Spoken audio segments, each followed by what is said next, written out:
When you master stress, you feel like you gain an objective view of everything.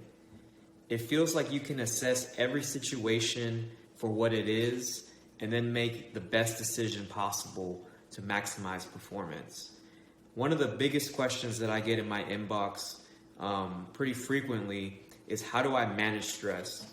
So I want to talk about, how do you manage stress, but more importantly, what does it feel like to actually master stress?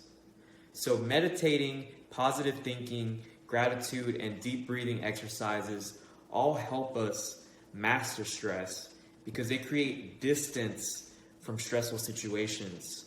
It's about consciously pulling yourself out of emotional situations and paying attention to the present moment. When you do that, you can ask yourself things like, why do I feel stressed? Is this a normal situation for me to be stressed in? Is the stress actually making me feel any better about the situation?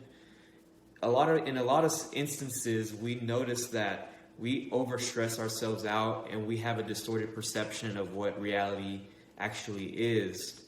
And it's easy for me to say this. It's easy for me to say to practice gratitude, meditation, positive thinking, and optimism, because in reality, it doesn't change anything about the situation.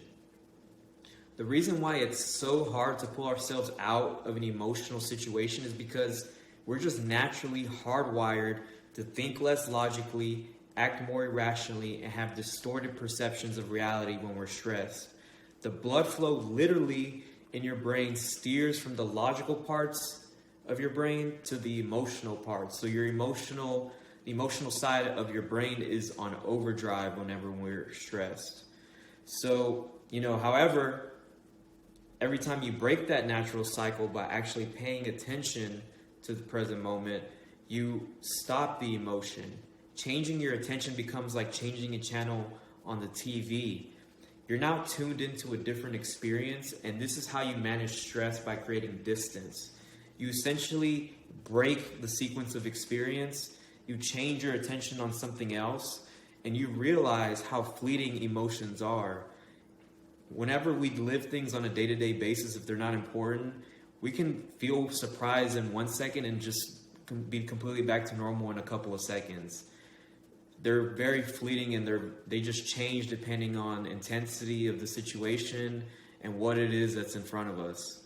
So people will tell you that gratitude, meditation, optimism, and deep breathing are silly and insignificant practices because, like I said earlier, they don't change reality.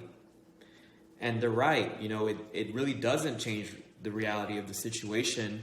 But what these practices do, however, is that they change experience. They don't change reality, but they change how you feel about about the situation. And by using these techniques when we're stressed, you create that distance that is necessary to assess reality and realize that many times when we're stressed, it's rightfully merited, but the degree to which we feel this stress is not merited. So snapping out of that reality puts you on a level-headed playing field where you can really make better decisions and just think more logically. So when you master stress, you will accept it for what it is. You will understand that it's natural for you to feel stressed in that situation, but that's it. You're not going to allow your interpretation or your thinking to just distort your perception even more and make you even more emotional. By thinking negatively when you're stressed, you create this feedback loop that can overwhelm you. So it's important to fight that feedback loop by just breaking the experience and focusing on something else. Thank you.